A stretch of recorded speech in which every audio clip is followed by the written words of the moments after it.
अस्सलाम वालेकुम नाज़रीन, मैं हूं सिमन हाशमी और आप देख रहे हैं प्रोग्राम न्यूज़ नाइट। नाज़रीन, मैं एक ऐसी जगह पे मौजूद हूं जहां कल शाम को एक हादसा पेश आया।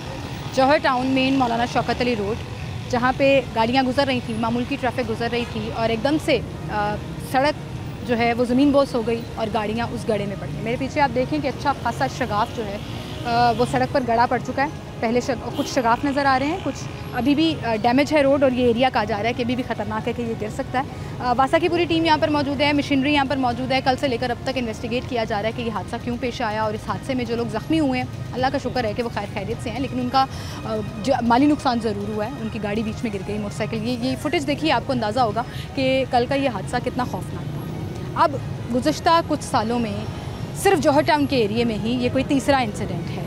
मॉडल टाउन, गवाल मंडी, वादत रोड और शहर की बहुत सी ऐसी सड़कें जहां ये हादसा पेश आ रहे हैं। वजह क्या है? अब तक की इन्वेस्टिगेशन में क्या सामने आया है? क्या ये वासा का कसूर है? क्या ये LDA का कसूर है? क्या हमारे बोसीदा निज़ाम का कसूर है जिसको अपग्रेड ही नहीं किया जा रहा कि इस तरह के हादसा कि आप इमेजिन करें कि आप सड़क पर जा रहे हैं और मामूल के मुताबिक गाड़ी चला रहे हैं और एकदम से आपकी गाड़ी ज़मीन के अंदर चली जाए। क्या खौफनाक सूरत हाल की। और उसके बाद अब तक वासा की टीम ने क्या इन्वेस्टिगेशन की है, मौका पर हम मौजूद हैं, उनसे बात करेंगे और इस पूरे वाक़े की वजह क्या हुई, क्या रीज़न बनी कि ये हादसा पेश आया, वो भी आपको बताएंगे आने से। नाज़रीन, इस वक्त मौका पर वाइस चेयरमैन वासा चौधरी शहबाज साहब हमारे साथ मौजूद हैं, जो इस पूरे मामले को न सिर्फ इन्वेस्टिगेट कर रहे हैं बल्कि ख़ुद से इसको ऑन लोकेशन मौजूद हैं और देख रहे हैं कि किस तरह से यहाँ पर काम चल रहा है। एक बहुत बड़ा गड्ढा जो आपने देखा कि पड़ गया और अक्सर लोगों को ये लगा कि शायद ये बारिश की वजह से हुआ है और अंदर से सीवरेज का प्रॉब्लम चल गया। सर, अभी तक की आपकी इन्वेस्टिगेशन जो हुई है वो उसमें क्या बात सामने आई है? शुक्रिया। पहले जो हुआ है कि कल रात को हमारी टीम मौके पर पहुंच गई थी। डायरेक्टर साहब हमारे मौके पर पहुंच गए, DMD साहब पहुंच गए, सुबह MD साहब मौके पर पहुंचे हुए थे। ऑलरेडी जब देखे मेरे पीछे जो बोर्ड लगा हुआ रेवेन्यू अथॉरिटी का, ये इनकी वजह से हुआ है। इन्होंने साल पहले भी यहाँ पे कनेक्शन किया था। कनेक्शन का जो लीकेज हुई है, लीकेज का जो मेन होल था वो हमारा डैमेज हुआ है, उसकी वजह से सारा रोड जो बैठ गया है। अभी ये पूरी सोसाइटी के सीवरेज लाइन इसके अंदर आने की वजह से डैमेज है। अब हम ये कह रहे हैं कि अभी हम इसे सारा, क्योंकि मेन इस वक्त वर्किंग टाइम है, स्कूल खुले हैं, कॉलेज खुले हैं और हमने तकरीबन 4 बजे बाद हमने ऐलान कर दिया मसाजिद में कि हम ट्यूबवेल बंद कर देंगे इस एरिए का। ट्यूबवेल बंद करने पर पंपिंग करके सारा पानी पहले बाहर निकाल लेंगे। निकालने के बाद हम देखेंगे असल इशू है क्या नीचे, और जो भी इशू है मटीरियल हमारा पहुँच चुका है, स्टाफ हमारा खड़ा है और जब पानी क्लियर कर दिया उसके बाद हम काम शुरू कर देंगे और कोशिश करेंगे कि मैक्सिमम टाइम में इसे क्लियर किया जाए। इसे क्लियर कर दिया जाए। सर, इस तरह के इश्यूज और हादसा पेश आते क्यों हैं? ये सिर्फ यहाँ का प्रॉब्लम नहीं है। हमने देखा पिछले कई सालों में पूरे लाहौर में मुख्तलिफ सड़कों पर, मॉडल टाउन लिंक रोड पर भी हुआ, गवाल मंडी में भी हुआ, अगर हम अंदरून की बात करें बहुत सी ऐसी, मुस्लिम टाउन में भी हुआ, ऐसे बहुत से माजी में हादसा हैं। क्यों नहीं इसके ऊपर प्रॉपर वर्किंग करके हम इसको बेहतर, दुनिया मॉडर्न साइड पर जा रही है और हमारे यहाँ पर सड़कें जो है वो ज़मीन बोस हो। एक तो इशू ये है कि ये क्लोन फिर किसी भी मुल्क में हो सकते हैं, चाहे वो अमेरिका हो या किसी भी इमरजेंसी में कहीं किसी भी क्लोन फिर हो सकता है। लेकिन हम ये नहीं कहते, ऑलरेडी जो रोड है यहाँ पर सीवरेज सिस्टम इसका चेंज होना है। ये 4 किलोमीटर रोड है जिसके ऊपर नई सीवरेज की लाइन चेंज होनी है। पीछे 36 इंच की लाइन लगेगी, आगे 44 इंच की लाइन लगेगी। और लाइन जो है ऑलरेडी हमारा केस अप्रूव होकर ADP में मंजूरी के लिए PND के पास पहुँच चुका है। अच्छा, उन्होंने उसकी टेक्निकल पूरे एरिया में नई लाइन डलने लगी, नई लाइन डलेगी और इसी साल काम होगा। ये जो बिल्कुल आप देख रही सर्विस रोड के ऊपर सीवरेज रोड के ऊपर डाला जाएगा ताकि वहाँ पे जो बाकी लाइन्स हैं, बाकी चीज़ें कनेक्शन काम है ताकि जल्दी काम हो सके। कोशिश होगी कि जितनी जल्दी वो टेक्निकल साइड से अप्रूवल देते हैं तो हम कोशिश करेंगे टेंडरिंग प्रोसेस करके मैक्सिमम टाइम में से हम कमल किया जाए। बिल्कुल सही। अक्सर ऐसा होता है कि हमने नीचे पाइप डाले होते हैं बड़े और बड़ा पक्का काम करते हैं। वैसे तो ये भी होता है कि सड़कें बनाने के बाद हमें ख्याल आता है कि हमने सिवर लाइन डालना, माजी में हुआ करता था। हम मॉडर्न तरीके की तरफ क्यों नहीं जा रहे? हम प्रॉपर उसको पक्का काम जिसे कहते हैं ना एक आम जबान में, वो उस तरफ देखिए ऑलरेडी इस वक्त रीवैम्पिंग ये प्रोजेक्ट मैडम मरियम वासा ने दे दिया, जिसके ऊपर तमाम महकमे एक छत के नीचे एक ही कमरे में बैठ के करेंगे। सबसे पहले वहाँ पे देखा जाएगा कि सीवरेज लाइन ठीक है, वाटर सप्लाई लाइन देखेंगे, गैस की लाइन देखेंगे, उसके बाद रोड के ऊपर होगा। अब ये नहीं होगा कि पहले आप रोड शुरू कर देंगे बाद अब हमें याद आ जाएगा कि हमने सीवरेज लाइन चेंज करनी है। अब प्रॉपर इस पर वर्किंग हो चुकी है और उसकी में फंडिंग भी ऑलरेडी अप्रूव हो चुकी है। जैसे आप देखेंगे हमारे जो आप अक्सर आपके चैनल को आप भी करते होंगे कि लक्ष्मी में जैसे पानी खड़ा होता था, अभी भी टिक्का चौक है, करतबा है, ये बेशुमार पॉइंट पे जमा हो चुका है। और वहाँ पे अल्लाह का शुक्र है कि मैडम मरीन वासन इस साल 10 वाटर टैंक का फंड अप्रूव कर दिया, जिसमें से 4 लाख गैलन क्यूसेक का जो पानी है कज़ाफ़ी में काम शुरू हो गया। मेरा ख्याल है वो नेक्स्ट मंथ में काम शुरू हो जाएगा, मुकम्मल हो जाएगा। उसके बाद बाकी भी हम चुका रहे हैं। इसके अलावा मरियम वासा ने लाहौर शहर के लिए नई मशीनरी के लिए मैं फंड मुहैया की है वासा को। उसके लिए जो 5 साल हमारा मनसूबा है वासा, उन्होंने अप्रूवल दे दिया। उसके लिए काफ़ी सारी स्कीमें हमारी जो हैं तो सीवरेज जैसे मैंने अगले 1 साल में हमें लाहौर की सीवरेज बेहतर होती हुई जैसे नजर आएगी। गुलबर्ग एरिया ये पुराना सीट जिससे इसका मैंने जिक्र किया कि 4 चैन के 4 लाइन जो इसकी चेंज होने वाली है, फंड इसका आ चुका है, टेंडिंग इसकी प्रोसीजर मेरा ख्याल है अगले मंथ इस पर काम शुरू हो जाएगा। सर कुछ रिपोर्ट्स ये भी आ रही है, एंटिसिपेशन है कि ये और भी इलाकों में होगा, इसमें गुलबर्ग सरे फहरिस्त है कि वहाँ भी ये हो सकता है, उसमें जो मॉडल टाउन का इलाका है वो सरे फहरिस्त है। गुलबर्ग में जो सीवरेज सिस्टम हमारा पुराना था, देखिए वहाँ पर जो रहायशी लोगों की 2 कनाल कोठी है, 4 कनाल के घर है, अब वहाँ पे मल्टीपल प्लाजे बन चुके हैं। जो जहाँ पे पहले 2000 लोग सीवरेज यूज़ करते हैं, हज़ारों की तादाद में आ गए, तो वहाँ भी सीवरेज सिस्टम चेंज होना है, उसके लिए भी हम लगे हुए हैं। हमने फोकस किया लेकिन वार्निंग है कि वहाँ पे भी ये हो सकता है। बिल्कुल जहाँ पे देखें मैं क्या जैसे ये सीवरेज चेंज बाकी भी लोग हमने लोअर में आइडेंटिफाइड किए हुए एरिया कि ये फर्स्ट प्रायोरिटी हमने सीवरेज चेंज करनी है, और इंशाल्लाह हमारी कोशिश होगी कि जो ऐसे एरिया जहाँ पे हमने सीवरेज चेंज करना है फर्स्ट प्रायोरिटी उसे चेंज किया जाएगा। फर्स्ट प्रायोरिटी में उनको चेंज करें। अच्छा, जिनका नुकसान हुआ है, जिनका एक्सीडेंट हुआ है ना, उनकी गलती थी, तो सड़क पर जा रहे थे और एकदम से क्या गवर्नमेंट उसको कुछ कंपनसेट कर रही है, कुछ ऑनरशिप ले रही है, उनकी गाड़ी का नुकसान हुआ, मोटरसाइकिलों का, कुछ जख्मी हुए वो BMD साहब को डेट्स को वार्निंग लेटर जारी करें एडमिनिस्ट्रेटिव कि आपकी वजह से एक लोन फेल हुआ है। सेकंड जो माली नुकसान है वो सोसाइटी वालों ने जिम्मेदारी उठाई है कि उनका जो माली है या जो भी नुकसान है हम वो पे करेंगे। नहीं करेंगे तो मैं उसकी फिर जिम्मेदार लूँगा, मैं पे करवाऊँगा। बिल्कुल सर। अस्सलाम वालेकुम सर।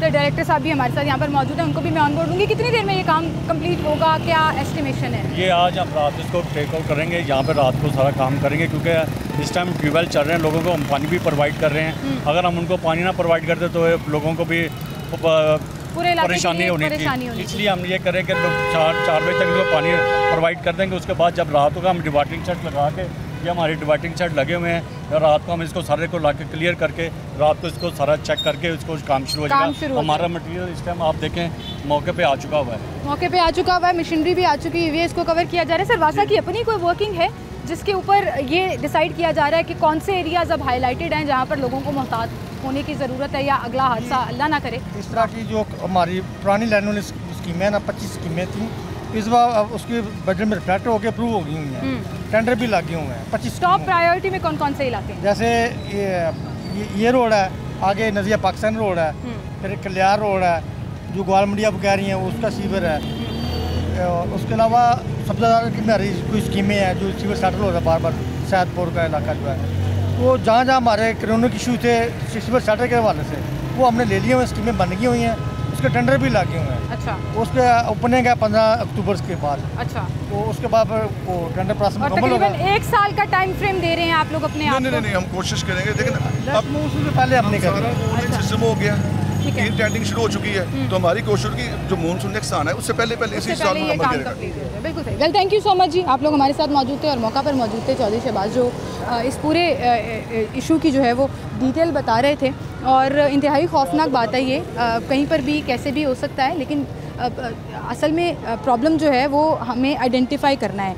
अभी फ़िलहाल तो जो इन्वेस्टिगेशन हुई है उसमें इस सोसाइटी का इशू निकला है, और मुझे कहा जा रहा है जी आगे ना जाएं क्योंकि ये डेंजरस जोन है, अगर वहाँ तक गड्ढा पड़ा है तो वो ये भी गिर सकता है, क्योंकि सीवरेज और नीचे जो पूरा एक मिट्टी का वो जो उसकी भर्ती डाली जाती है, जिस तरह से उसको कंप्लीट किया जाता है, वो जो है वो अभी भी नाजुक सूरत हाल में है कि ये सड़क आगे से भी कहीं से भी गिर सकती है। फ़िलहाल ये जो मेरे पीछे आप सोसाइटी देख रहे हैं, इसका इशू करार दिया जा रहा है कि इसकी वजह से, क्योंकि इसकी सीवरेज लाइन इसके अंदर आ रही थी जिसने वासा की मेन लाइन को डैमेज किया, और उसकी वजह से सड़क के बीचों बीच फर्स्ट लेन जहाँ मोस्टली गाड़ियाँ चलती हैं, आप देखें कि वहाँ से पूरा मलबा जो है वो अंदर गिर गया। यहाँ से मुझे सीवरेज भी नज़र आ रहा है। रज़ाक भाई आगे मत जाइएगा क्योंकि मुझे सड़क पर यहाँ से भी दरारें नज़र आ रही हैं, और खुदा न खास्ता ये जो है वो मज़ीद भी गिर सकता है, क्योंकि हमें नहीं पता कि इसके अंदर क्या सिचुएशन चल रही है। अब आप देखें कि अंदर जो है वो मेन होल डाला हुआ है, बड़े बड़े पाइप जो सड़क के अंदर डाले होते हैं वो डाला हुआ है, लेकिन ऊपर सारी ये मिट्टी है,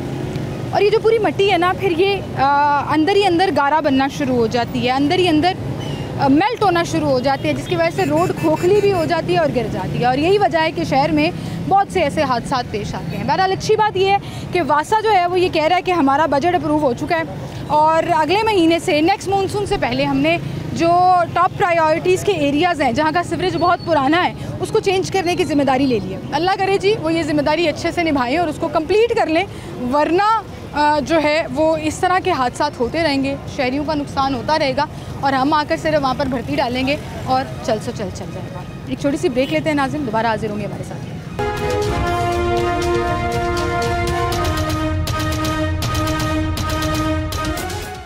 वेलकम बैक नाज़रीन, एक बार फिर से आपको खुशामदीद कहेंगे। इस पूरा जहाँ ये हादसा पेश आया उसके सामने ये पूरी एक मैकेनिक मार्केट है, साथ ही एक पेट्रोल पंप भी है। और ये भाई कह रहे हैं वो मौका पे मौजूद थे जब ये हादसा पेश आया।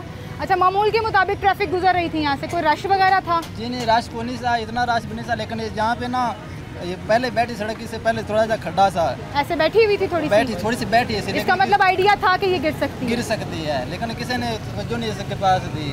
तो जब इतनी तेज़ रफ्तार में गाड़ी ने बिल्कुल तकरीबन 30-35 की स्पीड में थी ना, एक बाइक थी, यकदम गिर के गाड़ियों को खड़ी पीछे लगी थी, बीच में चली गई। बिल्कुल वो देखा हमने वीडियो के अंदर कि बड़ी मुश्किल से उनको बाहर निकाला। घंटे डेढ़ बाद जो है ना अपना मशीनरी दूजा है, गाड़ियों अपनी हेल्प से बाहर निकला है। अच्छा, वो खुद ही निकल आया और आप लोगों ने जाके मदद की? हाँ जी, तो अब साथ है ना सीढ़ियों वाला, उसके बाद सीढ़ी है मोटरसाइकिल जो बाइक गिरी थी, वो मोटरसाइकिल को भी जो 112 वाला उसके आने से पहले बाहर निकाल लिया। जख्मी कितने?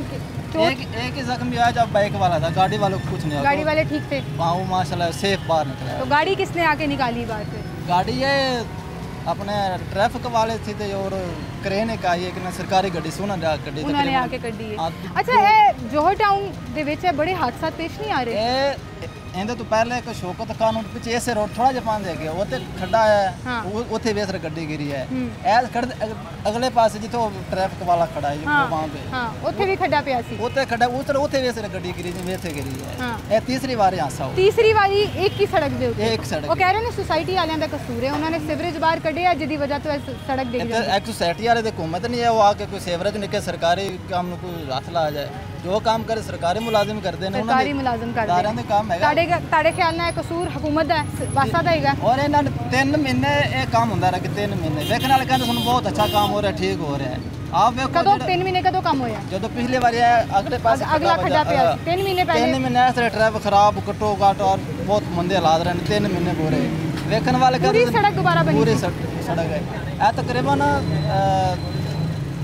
50 फुट सड़क ना इन्होंने नहीं पट्टी क्रेन 50 फुट लंबाई है। अच्छा, ते वो काम है ਉੱਥੋਂ ਹੀ ਫਿਰ ਡਿੱਗ ਗਈ ਥੱਲੇ, ਉੱਥੋਂ ਹੀ ਫਿਰ ਡਿੱਗ ਗਈ। 3 ਮਹੀਨੇ ਕੰਮ ਦਾ ਨਹੀਂ ਵੇਖਣ ਵਾਲੇ ਕਹਿੰਦੇ ਬਹੁਤ ਅੱਛਾ ਕੰਮ ਹੋਣ ਕੋਈ ਮਸਲਾ ਨਹੀਂ ਬਣਦਾ, ਲੇਕਿਨ ਇਹਨਾਂ ਨੇ ਬਜਰੀ ਤੇ ਰੇਤਾ ਵਿੱਚ ਪਾਈ ਹੈ ਸਾਈਡਾਂ ਦੇ ਉੱਤੇ, ਐਂ ਨਹੀਂ ਲੱਗ ਗਿਆ ਜਿਵੇਂ ਕੰਮ ਬਗਾ ਵਿੱਚ ਕੋਈ ਸੀਮੈਂਟ ਨਹੀਂ ਇਹਨਾਂ ਹੈ, ਸਰੀਆ ਪਾ ਨਹੀਂ ਦਿੱਤਾ, ਕੰਮ ਨਹੀਂ ਹੁੰਦਾ ਦਿੱਤਾ। ਜਿਹੜਾ ਰਾਤੀ ਮੋਟਰਸਾਈਕਲ ਵਾਲਾ ਬਹੁਤ ਜ਼ਖਮੀ ਹੋਇਆ, ਮੋਟਰਸਾਈਕਲ ਦੀ ਫਨਾ ਹੋ ਗਈ। ਉਹ ਕਹਿੰਦਾ ਮੈਂ 25 ਸਾਲ ਸੈਲਰੀ ਸੀ ਤੇ 10-20 रुपए 1000 ਦਾ ਰੱਖ ਤੇ ਜਮਾ ਕਰ ਦੇ ਬਾਈਕ ਲਈ ਆ ਜਿਹੜੀ ਮੇਰੀ ਬਾਈਕ ਸਾਰੀ ਖਰਾਬ ਹੋ ਗਈ। ਬਿਲਕੁਲ ਚਲੇ ਕੋਈ ਨਹੀਂ, ਉਹ ਤੇ ਕਹਿ ਰਹੇ ਨੇ सोसाइटी वाले ਉਹਦਾ ਨੁਕਸਾਨ ਕਰ ਦੇਣਗੇ क्योंकि कसूर ਉਹਨਾਂ ਦਾ ਨਿਕਲਿਆ, ਉਹਨਾਂ ਦੀ सिवरेज लाइन ਇੱਥੇ आ गई थी। पर ये बात आपकी बिल्कुल ठीक है, बहुत शुक्रिया जी आपका, बड़ी सेंसिबल बात की है इन्होंने। और ये बात इनकी बिल्कुल ठीक है कि तीसरी बार एक ही सड़क पर ये हादसा पेश आया। और मैं अपने कैमरामैन से कहूँगी भाई आप इधर आ जाएँ, सड़क के ऊपर ना जाएँ, मुझे डर लगना शुरू हो जाता है। तीसरी बार मौलाना शौकत अली रोड पर यह हादसा पेश आया और कोई 50-50 फुट 100-100 फुट के फासले पर यहाँ ये तीसरा खड्डा है जो पड़ चुका है। अस्सलाम वालेकुम भाई, क्या हाल है आपके?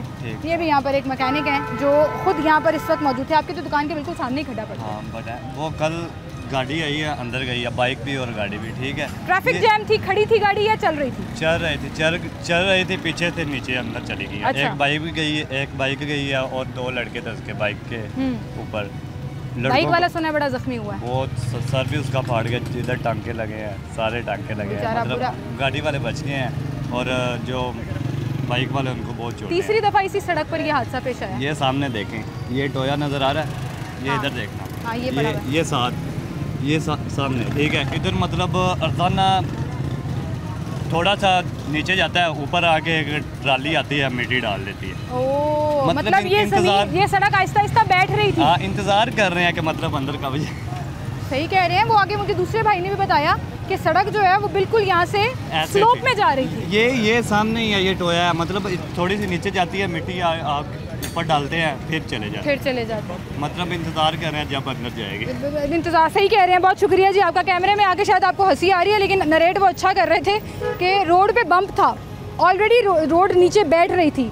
अफसोस है फिर हमें वासा के ऊपर भी, LDA के ऊपर भी जिनका ये एरिया है, और तमाम गवर्नमेंट ऑफिशियल्स के ऊपर भी, कि हम इंतज़ार करते हैं कि ऐसे हादसा पेश आएंगे तो ही हम उनका सद्देबाब करेंगे, वरना हमने जो है वो ना देखना है कि अगर कहीं से रोड बम्प कर रही है, हाँ सिर्फ कार्पेटिंग और पैच वर्क करते रहना है, ताकि अपेरेंटली लोगों को लगे कि सड़कें बड़ी खूबसूरत और साफ़ सुथरी हैं, अंदर क्या चल रहा है किसी को कुछ पता नहीं। आए आपको एक बम्प दिखाते भी हैं जो शायद खुदा न खास्ता अगले हादसे का बायस बन सकता है।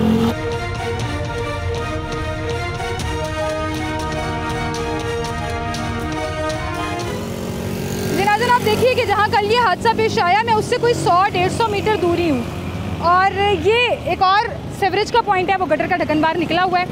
वहाँ से आप देखिए, अगर कैमरा मेरा दिखा सके, क्योंकि नेकेड आई से ये बहुत विजिबल है कि इस यहाँ पर रोड पे बम पड़ा हुआ है। बाकायदा गाड़ियाँ जो हैं वो जब मूव होती हैं तो पता लगता है कि एकदम रोड सीधी जा रही थी, थोड़ा सा नीचे हुआ है और फिर ऊपर आ गई। इसका मतलब यहाँ ये वो पोटेंशियल पॉइंट है जहाँ खुदा ना खास्ता हादसा पेश आ सकता है, जैसा हादसा इससे 100 मीटर पहले ज़मीन बॉस हो गई, सड़क उस पे आया। ग्रीन बेल्ट भी आप देखिए कि बाकायदा वो जो सीधी होनी चाहिए उसमें कर्व नज़र आ रहा है, रोड में कर्व पड़ा हुआ है। और मैं ये पर्सनली भी वासा को पॉइंट आउट करना चाहूँगी कि खुदारा इसके भी गिरने का इंतज़ार ना करिएगा, उससे पहले ही इसका कोई सद्देबाब कर लें, क्योंकि अफसोस तब होता है जब हम हादसों का इंतज़ार करते हैं और फिर काम शुरू करते हैं। प्रीएम्प्टिव तौर पर खुद से रीवैम्पिंग की तरफ नहीं आते, और ख़ास तौर पर जब ऐसे साइंस मौजूद हों और हम उन्हें इग्नोर कर दें तो फिर तो डेफिनेटली नुकसान होता है और हादसा भी पेश आता है। बहरहाल जी, एक ब्रेक लेते हैं, यहाँ पर दोबारा हाजिर होंगे हमारे साथ।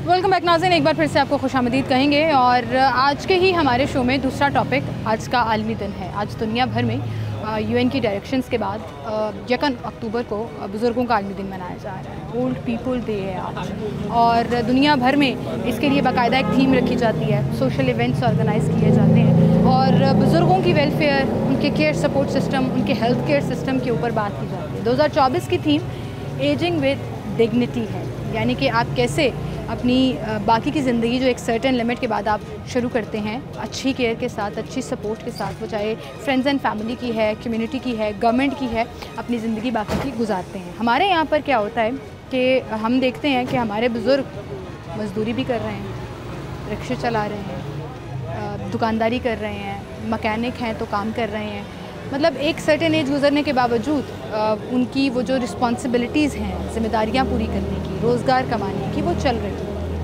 और ये एक बड़ी अनफॉर्चुनेट सिचुएशन है, हमारे जैसे ममालिक में ज़्यादा होती है, जहाँ पर महंगाई बहुत ज़्यादा है, इनकम बहुत कम है और लोगों ने जो है वो मेहनत करके सारी चीज़ें अपना गुजर बसर करना हो। क्या यहाँ पर गवर्नमेंट बुज़ुर्गों का ख्याल कर रही है? क्या यहाँ पर कुछ ऐसे इदारे मौजूद हैं जो एक सर्टेन एज के बाद लोगों की मदद करें, लोगों की हेल्प करें, लोगों की शिकायत और सिस्टम में बेहतरी के लिए हुकूमत से रिक्वेस्ट किया है? आज उन्हीं के दिन पर उनके सामने रखेंगे और उनसे बात करेंगे। यहाँ एक बुज़ुर्ग बैठे हुए हैं, उनसे मैं बात करूँगी। अस्सलाम वालेकुम सर। सर क्या हाल है आपके? अल्लाह का शुक्र है। सर अगर आप माइंड ना करें तो पूछूं आपकी एज क्या है? हाँ, मैं 81 प्लस हूँ। माशाल्लाह जी माशाल्लाह। कैसी गुजरी ज़िंदगी आपकी? हाँ, बहुत अच्छी गुजरी है, बहुत लंबा पीरियड है, वो इसलिए जाहिर है कि बड़े उतार चढ़ाव देखे आपने। हाँ, टाइम भी बहुत ज़्यादा देखा। अभी हमारे एक दोस्त थे, उन्होंने मुझे एक ब्लॉग भेजा कि कराची से मुतालिक, कराची में ये हो गया था, लोकस्ट का अटैक हुआ था 64 में। उन्होंने मुझे कल परसों ही आया उनकी तरफ से ये, उन्होंने बताया कि 62 में शायद है, तो मुझे याद पड़ा कि ये 50s की बात है, क्योंकि मैं वहीं था कराची में। अच्छा, और आपने वो देखा, विटनेस किया? हाँ, मैं बचपन में था, मेरा बचपन था।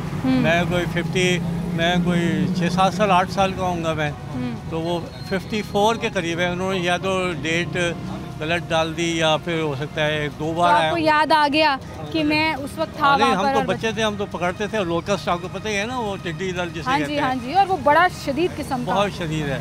तो वो हमने बच्चे, हम लोग छोटे होते थे चूँकि हम वो पकड़ते थे, चूँकि वो सारा स्वार्म हो जाता ना। लेकिन ये बहुत लाइफ में स्टेजेस बहुत ज़्यादा हैं, ये मैं एक स्टेज की बात कर रहा हूँ ना।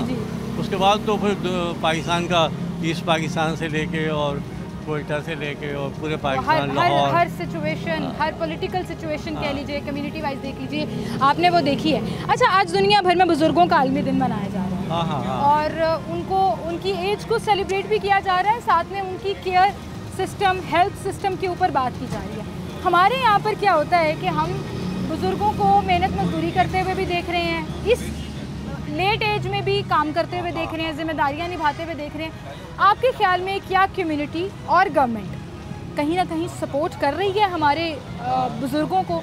अरे सिस्टम नहीं है एक्चुअली, सिस्टम होना चाहिए। वो आप कितना भी उनको दे देंगे और फिर उसके बाद फिर वहीं के वहीं ज़ीरो पे रहेंगे हम लोग। तो इस तरह बच्चे हैं, बच्चे बहुत छोटे छोटे बच्चे आपको आप नज़र आ रहा है कि यहाँ काम कर रहे हैं रेडी पे, तो हम उसको ख़त्म नहीं कर सकते उसको जब तक कि हम सिस्टम ना बनाएं। आपके ख्याल में गवर्नमेंट को सिस्टम बनाना चाहिए? क्योंकि सारी दुनिया के अंदर आपने देखा है कि कोई भी चीज़ खुद से नहीं हो रही, आप छोड़ दें लोगों पे। आपने कोई फ़ाइन रखना है, आपने और कोई चीज़ सिस्टमेटिक करना है अपने लोगों को कि तो इस तरह खुद से कोई चीज़ नहीं हो पाती है, तो उसके अकाउंटेबल बनाना होगा। अच्छा, एक चीज़ यहाँ पाकिस्तान में बड़ी प्लस है जिसका मैं फ़ायदा जिसको मैं मेंशन ज़रूर करना चाहूँगी, और उसका फ़ायदा हमारे बुज़ुर्गों को ये होता है कि जैसे वेस्टर्न कंट्रीज़ में एक सर्टन एज के बाद बच्चे फैमिली साइड पे हो जाती है और बुज़ुर्ग लोग अकेले हैं। यहाँ पर हमारा फैमिली सिस्टम बड़ा स्ट्रॉन्ग है। आज भी वो वैल्यूज़ हैं जो बुज़ुर्गों की? हाँ, बहुत थोड़ा है आहिस्ते आहिस्ते कम होते चले जा रहे हैं, आहिस्ते आहिस्ते कम, लेकिन बहुत जैसे ही लोग वो जा रहे होते हैं, वेल ऑफ हो रहे हैं या थोड़ा सा और प्रोग्रेसिव उसकी तरफ जा रहे हैं, तो ऐसे तो सिस्टम वही वेस्टर्न आपको लग रहा है कि उसकी झलकियाँ नज़र आ रही हैं यहाँ? हाँ, उसको हम उसी तरफ जा रहे हैं। हम अपना सारा जो सिलसिला है हम उन्हीं के फुट स्टेप पे जा रहे हैं। एक्चुअली मैं कहना ये चाह रहा हूँ, जो वेस्ट का फुट स्टेप है, चाहे आप अभी वो स्टेप ले लें या आप 4 साल के बाद स्टेप ले लें, वैसे उसमें पावर ज़्यादा होगी तो इसलिए वो अगरचे वो भी फेलियर होगा, लेकिन वो कुछ ना कुछ कर तो रहे हैं ना। ओल्ड मैन हाउस हैं या और दीगर हैं, कुछ ना कुछ कर रहे हैं। उनका एक सिस्टम स्ट्रॉन्ग है, हमें उसकी ज़रूरत है। हाँ, बहुत शुक्रिया जी आपका, थैंक यू। और अंकल ने जो बात की मुझे याद आया कि बड़ी सोशल वेलफेयर स्टेट्स हैं कि एक सर्टन एज के बाद गवर्नमेंट जो है वो आपको पे करती है, आपकी ज़िम्मेदारी उठाती है, लेकिन वहीं पर हमारे यहाँ पर वो सिस्टम जो है वो लैक करता है। अस्सलाम वालेकुम। वालेकुम सर, क्या हाल है? ठीक है। तो बुज़ुर्गों का आलमी दिन है आज। हाँ जी जी जी। और दुनिया भर में वो सेलिब्रेट किया जा रहा है। जी जी। क्या कहना चाहेंगे आप आज के इस दिन के मौका पर? मैं तो अभी बात यही कर रहा था कि एज काफ़ी गुज़र चुकी है, लेकिन जो एज गुज़रती जा रही है, हालात बुज़ुर्गों के टाइट होते जा रहे हैं कि किसी भी चीज़ की सहूलत नहीं मुहैया है। तो हमने तो ज़िंदगी गुजारी, जवानी का वक़्त कुछ और था, अब जब गुजार रहे हैं तो मुश्किलात हमें पैदा हो रही हैं कि अभी तक हमें काम भी करना पड़ता है, फ्रेंडशिप की प्रॉब्लम रहती है और मेडिसिन की भी प्रॉब्लम रहती है, जिसमें इतनी ताकत नहीं है कि भी हम कोई हार्ड काम कर सकें या बैठ के खा सकें। बैठेंगे तो पेट कौन भरेगा? कोई भी नहीं भरेगा। और इतनी हमारे मुल्क में सहूलतें इन बुज़ुर्गों के लिए नहीं है कि जो बुज़ुर्ग इजी हो गए। बिल्कुल। अच्छा, गवर्नमेंट ये अक्सर जैसे अगर हेल्थ केयर की हम बात कर लें तो अक्सर ये प्रोग्राम शुरू करती है जी मुफ्त दवाइयाँ दी जाएंगी, लेकिन उसमें ऐसा कहीं मेंशन नहीं होता कि जो बुज़ुर्ग अफराद हैं उनको घर बैठे मिल जाएंगी, उनको नहीं आना पड़ेगा। आप शायद गालिबन दवाई लेने आए हैं, ये मेरे पास देखो क्या का बिल है। ठीक है, ये मैंने अभी कल ही मेरी एड़ी में दर्द हो रहा था 5-6 दिन से, तो मुझे प्रॉब्लम हो रही थी कि चला नहीं जा रहा था। और मैं ना वो किसी ने कज़न ने मुझे बताया कि सर्विस हॉस्पिटल के बाहर एक लैब बनाई गई है, तो वहाँ पर आप जो सर टेस्ट करवाएं जाकर। अच्छा। मैं कल सुबह टेस्ट करवाने गया था, तो वहाँ पे टेस्ट उन्होंने लिया और 100 रुपये फ़ीस भी ली है, और आज मैं उनसे लेकर आया हूँ। तो देखिए कि इतनी दूर जाके लैब है, मेरा 200 रुपये का पेट्रोल अब लगा, 200 रुपये का कल लगा, 400 रुपये का लगा, 100 रुपये का उनको दिया, 500 रुपये का दिया। अगर इसी तरह की सहूलतें मुहैया करनी है आवाम के लिए तो थोड़े थोड़े जगह के ऊपर ऐसे लैब बनानी चाहिए कि भाई कस्टमर जो हैं और ख़ासतौर पर जो बुज़ुर्ग हैं वो इजी से आसानी से पहुंच सके, क्योंकि हमारे मसाइल ज़्यादा बुज़ुर्गों को होते हैं। कभी टांग का मसाइल होता है, कभी दांत का मसाइल हो जाता है, कभी पेट का मसाइल हो जाता है। तो अगर इतनी दूर ये लैब बनाई जाएंगी तो हमें कैसे अफोर्ड करें? बिल्कुल सही, ये बात आपकी बिल्कुल ठीक है कि अच्छी बात है कि वो लैब मौजूद है, सहूलत दे रही है।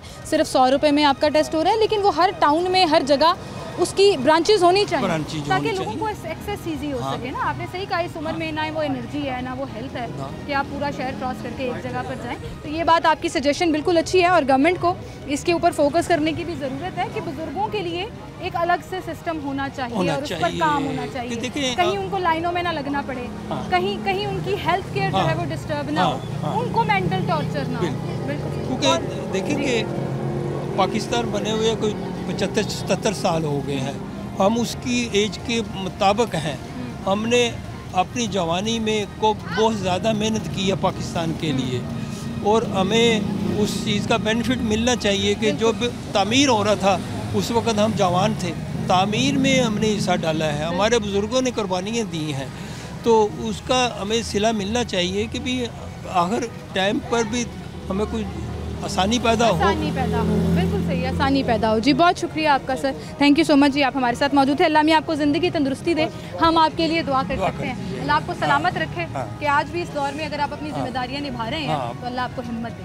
बहुत शुक्रिया सर आपका, थैंक यू। एक बुजुर्ग माँ जी आई हैं यहाँ पर। अस्सलाम वालेकुम माँ जी। वालेकुम क्या हाल है माँ जी? शुक्र है, जरा जाओ सा वक्त गुजर जाए, जैसा वक्त गुजर जाए, ऐ क्यों कह रहे हो? ये जो हालात हैं ऐसे, इसी में ऐसा ही होता है। ये हुकूमत ही ऐसी है जो हमें भूखा मार रही है। हमारे बच्चों को काम नहीं मिलता, वो आवारा फिरते हैं, फिर वो ऐसे काम करते हैं जो अच्छे भी नहीं लगते हमें। इनको चाहिए हमारे बच्चों के लिए कुछ सोचे।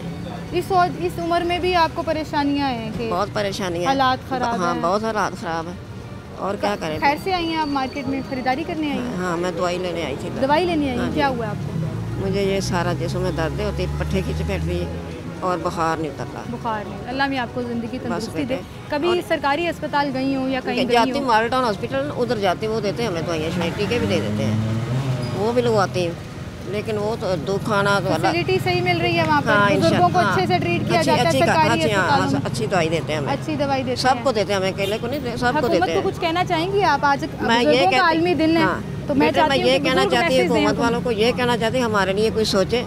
हम घर बैठे ना इधर उधर निकले, हमारे एक्सीडेंट हो जाता, कभी टांग टूट गई, कभी कुछ हो गया, कभी कुछ हो गया, ये मेरा बाजू टूटा हुआ है। ओहो, अल्लाह में आपको तो मैं ना बेटे ऐसे कहते हैं कि हुकूमत तो बेटे अपने पाकिस्तान की है ना, बाहर की तो नहीं ना। इनको सोचना चाहिए हमारा, ये बाहर लोगों का सोचते हैं, हमें हमारा नहीं सोचते। ये बुजुर्गों का सोचना हाँ, चाहिए, हाँ, बुजुर्गों हाँ, का ख्याल हाँ, रखना हाँ। चाहिए। बिल्कुल ठीक कह रही हैं, बहुत शुक्रिया माँ जी, आप हमारे साथ मौजूद थी। एक छोटी सी ब्रेक लेते हैं, दोबारा हाजिर होंगे हमारे साथ।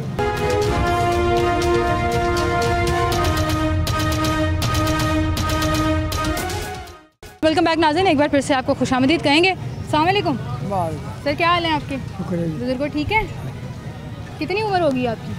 हो गई 2 साल 2 का 80, 78 साल के हो गए हैं आप। आज भी काम कर रहे हैं, आज भी रेडी लगाई हुई है। कितने घंटे काम करते हैं? कितने घंटे काम करते हो? असं जाते बेकार शाम तक शाम तक रहते हैं यहाँ पे। कितना कमा लेते हैं? कर लग गए। जेड़े लब गए। हाँ जी, बच्चे हैं? बच्चा है, आप घर बार अपने घर वाला है? हाँ। कमा के नहीं देता? साथ नहीं रखा हुआ? कितने अफसोस की बात है। 2 बच्चे हैं, दोनों अलग अलग हैं और आप अकेले रहते हैं? अपना गुजारा खुद करते? अल्लाह गुजारा करान लगे। अल्लाह, कितनी देर हो गई है बच्चे छोड़ के गए हैं? वो दिन हो गए 6 साल। 6 साल हो गए, नहीं आए कभी? नहीं, आप कोई नहीं आते, नहीं आए 2 मिनट के गए। बस तुसी अपना कमा रहे हो, अपना आप कमा रहे, आपे खा रहे हैं। अपना खा रहे हैं। 78 साल की उम्र में आज अंकल खुद कमा रहे हैं, खुद खा रहे हैं। पाकिस्तान हिंदुस्तान बनया है ना, हाँ। वो 10 साल का। अच्छा, तो याद होगा आपको वो सारा कुर्बानियाँ, हाँ जी, हिंदुस्तान छोड़ के लोग आए यहाँ हाँ पर, कुर्बानियाँ दी, हाँ जी, और आज इस उम्र में जहाँ आपको आराम करने की ज़रूरत हाँ है, जी। आप 8-10 घंटे यहाँ खड़े रहते हैं और जो कमा लिया सो कमा हाँ लिया। अफसोस है आपके बच्चों पर और ऐसे तमाम बच्चों पर जो बुज़ुर्गों का ख्याल नहीं रखते। तो इनको मैं क्या बताऊँ कि आज बुज़ुर्गों का आलमी दिन मनाया जा रहा है, जहाँ उनके अपने बच्चे उनको छोड़कर चले गए। दुनिया में आज बुज़ुर्गों का आलमी दिन मनाया जा रहा है। सपोर्ट सिस्टम पे बात हो रही है, हेल्थ केयर पे बात हो रही है। यहाँ पे आपने हुकूमत से क्या रिक्वेस्ट करनी है? आप तो अपने बच्चों को कुछ नहीं कह सकते, है ना? केड़ा होने वक्त आया ना, ये सुकड़ा अगला होना, वो पीछे देख केड़ा देखेगा। वो तो भी पैदा होएगा, हाँ जी, तानू लग रहा है। हाँ जी, बाहर दी दुनिया 'ਚ ਅਸੀਂ सोचते ਸੀ कि बुजुर्ग हो गए, माँ प्यो तो छड़ आए सेंटर दे विच, हाँ जी। इतने बच्चे छड़ के चले गए। बहुत शुक्रिया जी अंकल, अल्लाह मियाँ आपको हिम्मत तंदुरुस्ती दे, अल्लाह मियाँ आपको सेहत तंदुरुस्ती हिम्मत दे हिम्मत देवे अल्लाह ताला तानू हिम्मत देवे जी एंड जी तुसी कायम दायम। बहुत शुक्रिया। क्या हाल है आपके? ठीक ठाक है।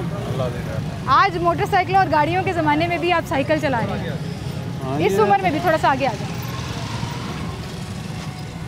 ਸਾਈਕਲ ਦੇ ਸਵਾਰੇ ਜਿਹੜੇ ਨੇ ਮੋਟਰਸਾਈਕਲ ਤੇ ਗੱਡੀਆਂ ਨਾਲੋਂ ਚੰਗੀ ਹੈ। चंगी है क्यों कातों एक्सरसाइज रहती है। ਐਕਸਰਸਾਈਜ਼ ਰਹਿੰਦੀ ਦੂਸਰਾ ਹੈਗਾ ਕਿ ਆਦੇ मतलब है कि ना तेल पावना पवे ना खर्चा करना पवे। आजकल के दौर में साइकिल सबसे बेहतरीन है ना, कोई खर्चा नहीं। लेकिन अंकल थक जाते होंगे आप? को नहीं थकने इस उम्र में थक जाते होंगे। थकावट तो होती है लेकिन मतलब है कि जिन्ना को ऐसा चलाना होता है वो कोई थकावट नहीं। क्या करते हैं आप? रिटायर हो गए हुए हैं? हाँ काम करते हैं? काम करते हैं। काम करते हैं। हाँ, कितनी उम्र हो गई आपकी? हो गई 71 हो गई। 71 साल हो गए हैं। 71 साल की उम्र में लोग रिटायर होकर घर बैठे होते हैं। आज भी हम देख रहे हैं लोग काम कर रहे हैं, जॉब्स कर रहे हैं, मेहनत मजदूरी कर रहे हैं। करना पड़ता क्या करे, हालात जड़े गए उन्होंने वास्ते मतलब है कि इंसान क्या करे। इस उम्र में भी जिम्मेदारियों का ख्याल है, रोज़गार का ख्याल है। बिल्कुल। दुनिया में आज आलमी दिन मनाया जा रहा है बुज़ुर्गों का, उनकी सेहत के ऊपर बात की जा रही है, उनके सपोर्ट सिस्टम पर बात की जा रही है, हुकूमत इवेंट्स कर रही है, कम्युनिटी इवेंट्स कर रही है। हमारे यहाँ पर आपके ख़्याल में कुछ हैं फैसिलिटीज़ बुज़ुर्गों के लिए जो हुकूमत दे रही हो, मुआशरा दे रहा हो? कोई भी नहीं दे रहा अभी तक तो किसी ने दिता नहीं। बाकी अल्लाह है ने कि यह दे रहे हैं और दे रहे हैं, कुछ भी नहीं दे रहे। बस अल्लाह ही है जो सहारा बना। लेकिन ना मतलब है कि क्या कि मरियम नवाज साहब ने कि जी शनाख्ती कार्ड दिया फोटो कापियाँ दो, फार्म दो, वो करो अगर जाके मतलब है कि फार्म लभन जाओ बैंक 200-250 रुपया तो फार्म ना मांग लेंगे, गरीब बंदा कितों देवे। लाइन अलग लगी हुई है, बुजुर्गों के लिए अलग काउंटर नहीं है। लाइना लगियां यानी मतलब है कि खड़े रहो जी इतने 2-2 घंटे 3-3 घंटे साढ़े रंगे कोल तो इन्ना टाइम नहीं है। हुण मतलब कि तुहाडे कोल जेहड़ा 5 मिनट खड़ा ये भी बड़ी मजबूरी ना तुसीं रोकिया तो मैं खड़ा, लेकिन मेरे को इन्ना टाइम ही नहीं क्योंकि मैं 4 बजे नमाज से पहुँचना। बिल्कुल सही अंकल, आप जाएँ। बहुत शुक्रिया आपका। आप बात कर रहे थे, बात उनकी ठीक है कि सिस्टम और हालात जो हैं वो आज भी हमारे यहाँ पर बुज़ुर्गों को मेहनत मजदूरी और काम करने पर मजबूर करते हैं। लेकिन एक बात उन्होंने सही की कि बहुत छोटे छोटे जेस्चर होते हैं जो काउंट कर सकते हैं। पब्लिक ट्रांसपोर्ट में ये सीटें बुज़ुर्गों के लिए हैं, नहीं लिखा हुआ होता। आप किसी भी बैंक में चले जाएं, कहीं पर भी ये फैसिलिटी मौजूद ही नहीं है कि बुज़ुर्ग जो है वो लाइन में नहीं लगेंगे, डायरेक्ट काउंटर पर आ जाएँ। कोई बुज़ुर्ग लाइन तोड़ने की कोशिश भी करे तो हमारे जवान जो हैं वो लड़ाई झगड़े पर आ जाते हैं। आप देखें कि किस तरह से यहाँ पूरी की पूरी कम्युनिटी बिगड़ी हुई है। सिस्टम जो है कभी किसी ने फोकस ही नहीं किया, कभी किसी ने देखा ही नहीं कि हम बुज़ुर्गों को अहमियत कैसे दें, हम उनके लिए लाइन सिस्टम ख़त्म कर दें और उनके लिए डायरेक्ट फैसिलिटीज़ प्रोवाइड करें। वो चाहे बैंक है, वो चाहे अस्पताल है, वो चाहे कहीं पर भी कोई भी सरकारी अदारा है। आपको अगर लाइन में लगना है तो 2-2 घंटे उसमें बुज़ुर्ग लोग भी अपनी सेहत, अपनी एनर्जी के और अपनी हिम्मत के बावजूद इस बूढ़ी एज तक पहुँचने के बावजूद खड़े हैं। हमें सोचना पड़ेगा, हमें देखना पड़ेगा, क्योंकि कल को हमने भी उस एज पर पहुंचना है, हमने भी उस स्टेज पर पहुंचना है जहाँ हमें ये सारी फैसिलिटीज़ चाहिए। तो आज अगर हम इस पर आवाज़ नहीं उठाएंगे तो फिर खुदा जाने कभी ये सिस्टम डेवलप होगा या नहीं, खुदा जाने कभी ये हालात बेहतर होंगे या नहीं। अस्सलाम वालेकुम बुजुर्ग। सर क्या हाल है आपके? शुक्र अल्लाह पाक का। बुजुर्गों का आलमी दिन मनाया जा रहा है। जी जी, मुबारक देनी चाहिए। हाँ मुबारक देनी चाहिए दीजिए बुजुर्गों का आलमी दिन जो है। हाँ जी बिल्कुल मनाना चाहिए। असीं कितने मना रहे हैं, असीं तो काम से लगे हुए हैं। ਅਸੀਂ ਤੇ ਸਾਡੀ ਤੇ ਉਮਰ ਹੀ ਮਾਸ਼ਾਅੱਲਾ 70 ਸਾਲ ਦੀ ਸਾਡੀ ਉਮਰ ਹੈ। ਸਾਡੇ ਤੇ ਬਹਿ ਕੇ ਖਾਣ ਦੇ ਦਿਲ ਨੇ। ਅਸੀਂ ਤੇ ਘਰ ਬਹਿ ਕੇ ਇੱਥੇ ਬਿੱਲ ਬਿਜਲੀ ਦਾ ਬਿੱਲ ਕਿੰਨਾ ਆ ਗਿਆ ਜੀ, 25000 ਬਿਜਲੀ ਦਾ ਬਿੱਲ ਆ ਗਿਆ ਜੀ, 5000 ਸੂਈ ਗੈਸ ਦਾ ਬਿੱਲ ਆ ਗਿਆ ਜੀ, ਘਰ ਦਾ ਕਿਰਾਇਆ ਆ ਗਿਆ ਜੀ, ਉਹ ਅੱਡੇ ਦਾ ਕਿਰਾਇਆ ਆ ਗਿਆ ਜੀ, ਖਾਣਾ ਪੀਣਾ। ਸਾਡੇ ਇੱਥੇ ਆਲਮੀ ਦਿਨ ਕੋਈ ਨਹੀਂ ਹੈ। ਅਸੀਂ ਤੇ ਬਸ ਲੱਗੇ ਹਾਂ, ਸੁਬਾਹ ਸ਼ਾਮ ਲੱਗੇ ਹੋਏ ਹਾਂ, ਸੁਬਾਹ ਸ਼ਾਮ ਲੱਗੇ ਹੋਏ ਹਾਂ, ਕਮਾਈ ਜਾ ਰਹੇ ਹਾਂ, ਘਰ ਦੇਈ ਜਾ ਰਹੇ ਹਾਂ, ਕਮਾਈ ਜਾ ਰਹੇ ਹਾਂ, ਖਰਚਾ ਆ ਰਿਹਾ। ਅਸੀਂ ਤੇ ਤੰਗ ਆ ਗਏ। ਇਹ ਆਲਮੀ ਦਿਨ ਕਦ ਹੈ? ਇਹ ਜਿਹੜੀ ਹੁਕੂਮਤ ਆ ਕੇ ਬੈਠੀ ਤਬਾਹੀ ਲਾਤੀ ਇਹਨਾਂ ਨੇ ਪੜ ਕੇ, ਕਦੀ ਉਹ 'ਤੇ ਟੈਕਸ ਲਾ, ਕਦੀ ਉਹ 'ਤੇ ਟੈਕਸ ਲਾ, ਜ਼ਲੀਲ ਕਰ ਛੱਡਿਆ ਇਹਨਾਂ ਨੇ।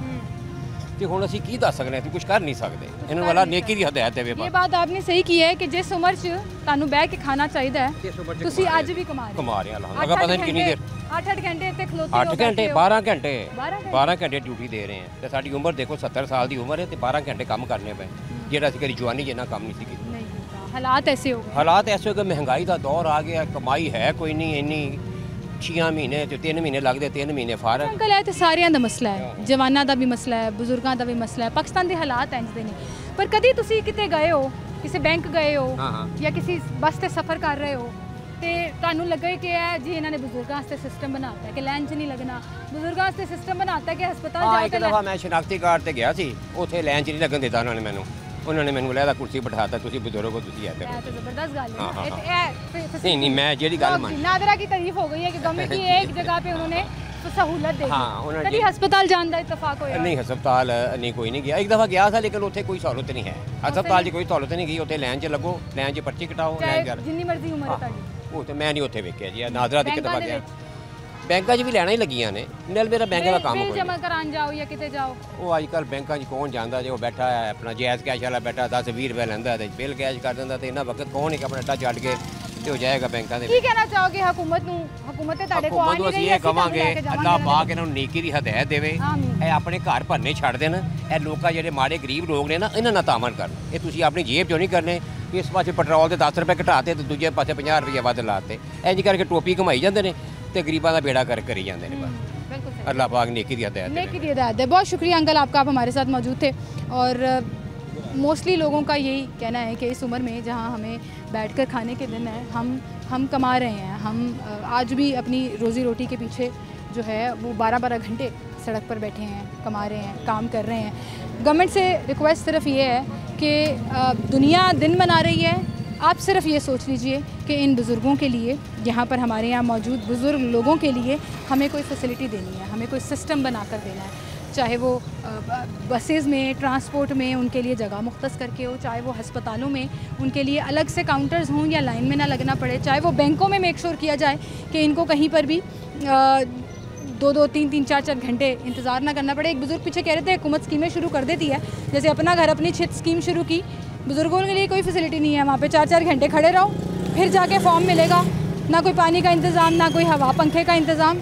बात ठीक है, हम तो यहाँ पर हर चीज़ के ऊपर सिर्फ रिक्वेस्ट कर सकते हैं, और वही रिक्वेस्ट मैं इस आलमी दिन पर हुकूमत के सामने रखना चाहूँगी कि प्लीज़ कहीं ना कहीं हमें अपने बुज़ुर्गों का एहतराम भी करना है, उन्हें फैसिलिटीज़ भी देनी है। जो वेस्टर्न कंट्रीज़ बात कर रही हैं केयर सपोर्ट सिस्टम की, मेंटल हेल्थ की, हेल्थ केयर सिस्टम की, इतना एडवांस ना भी जाएं, बेसिक फैसिलिटीज़ इनको दे दें तो बड़ी मेहरबानी। इसी के साथ मुझे इजाज़त दीजिए, अपना ख्याल रखिएगा, अल्लाह हाफ़िज़।